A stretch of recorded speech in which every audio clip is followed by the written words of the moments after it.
eh. Ano po ba? Kung tiyang na 21. Yang na 21. Babad. Babad po. Babad. Magkano po?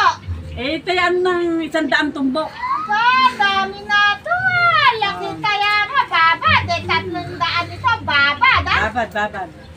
Yan. Yan. Oh. Meron na yung ano, ang bisa ng upon nyo na yan. Ayan. Sumaya po si Alin sa bili. Nahanap kayo eh. At ito maya yung titaya mo. Opo, sabi po niya, babad eh.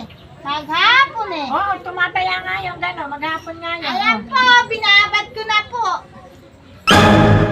Binabad mo rin sa palanggana?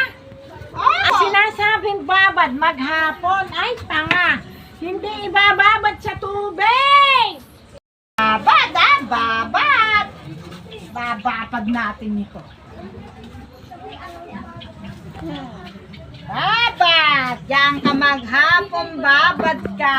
Eh, ba't Sabi ibababad ko, mo sa babad. Eh, akala ko po, babad sa tubig.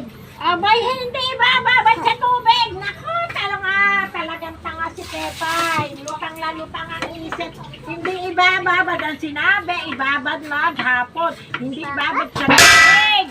Hindi sa tubig, uli-uli.